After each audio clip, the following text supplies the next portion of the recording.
नाज़रीन, अवामी न्यूज़ में ख़बरनि जो सिलसिलो जारी है। इन वक्त असीं तव्हांखे कपरो में ख़बर ॾींदा हलूं त कपरो में यूनिवर्सिटी जे शागردن पारां ऑनलाइन क्लासिस शुरू करण वारे अमल ते सहूलतूं न मिलण खिलाफ़ एहतजाज कयो वियो, जंहिंमें मेहराण कुंभार, महेशपुरी, राजेश कुमार जी अॻुवाणी में कपरो जे शहीद चौक ते सख़्त एहतजाज कयो वियो, जॾहिं त शागिर्दनि जे हथनि में बैनर ऐं प्ले कार्ड हुआ। ऑनलाइन क्लासिस में सहूलतूं ॾियण जा नारा हणी रहिया हुआ। इन मौक़े ते शागिर्दनि चयो है त इन जदीद दौर में कपरो शहर अछड़ो थर जो इलाइक़ो आहे, जिते इंटरनेट जी सहूलत न आहे, जिते असीं ऑनलाइन क्लासिस कीअं वठी सघूं था। असांखे ऑनलाइन क्लासिस में घुर्बल सहूलतूं ॾिनियूं वञनि। जेको आहे हेक वारनि जेको आहे इहो रिंगट रचायो वियो आहे ऑनलाइन क्लासुनि जो, असीं इन जी मज़म्मत कयूं था।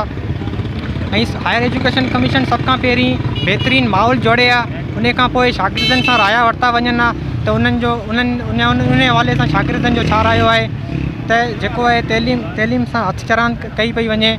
असांजो इहो मुतालबो आहे त सहूलियतुनि खां बग़ैर प्रोमोट कयो वञे। जेकॾहिं प्रोमोट कयो वञे, प्रोमोट वारी जेका ॻाल्हि आहे यूनिवर्सिटी वारनि ऐं हायर एजुकेशन कमीशन जे दिलि मां सूर विझो थी छॾे। इहो इन लाइ त इन्हनि खे ख़बर आहे त पेपर न थींदा ऐं शागिर्दनि खे सप्लियूं न लॻंदियूं, त जेको शागिर्द हर साल जीअं जेके आहिनि फीसूं न ॾेई सघंदा। लॉकडाउन कोरोना वायरस सबब जेके दुनिया पूरी में यूनिवर्सिटियूं बंदि थियूं आहिनि, त उते ऑनलाइन सिस्टम शुरू थियो आहे। असां ऑनलाइन सिस्टम जी हिमायत में आहियूं, पर सभ खां पहिरीं असांखे सहूलतूं फ़राहम कयूं वञनि। तव्हां पाण ॾिसो, ग़रीब ॿारड़ी जो ॿार आहे, उन वटि नेट त छा, लाइट जी सहूलत जंहिं वटि न आहे, ऑनलाइन क्लासिस कीअं वठी सघंदो।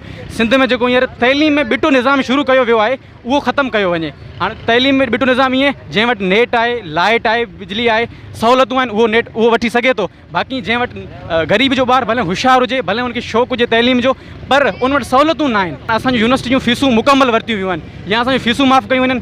यूनिवर्सिटी जूं फीसूं छाजे लाइ वरितियूं आहिनि? यूनिवर्सिटी जो को बि इख़राजात न आहे, इहे ट्रांसपोर्ट बंदि आहे। सिर्फ़ु असांजो एजुकेशन अलाउंस वरितो वञे, जेको टीचर्स जी सैलरी वग़ैरह आहे। बाक़ी असां चवंदा त असांजी फीसूं माफ़ु कयूं वञनि, या असांखे सहूलतूं फ़राहम करे ऑनलाइन क्लासूं बिल्कुलु हलाए सघनि।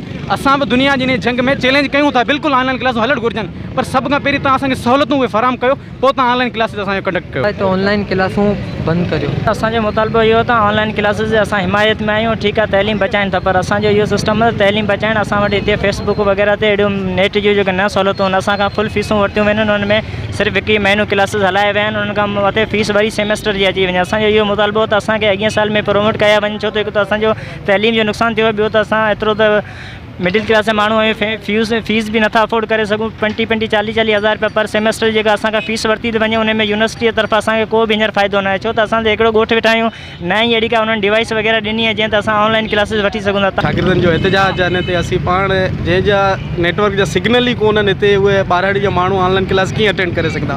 ग़रीब आहिनि, उन्हनि वटि त टच मोबाइल बि कोन्हे, उन्हनि त ऐलान हुकूमत करे छॾियो, लेकिन अमली उते DC साहब खे हिननि खे अमली कमु कराइणु खपे। हिते हिननि जूं फीसूं माफ़ु करणु खपनि। वधीक ख़बरनि ऐं तफ़सील जे लाइ विज़िट कयो असांजी वेबसाइट awamiNewsHD.com ऐं ॾिसंदा रहो अवामी न्यूज़ HD।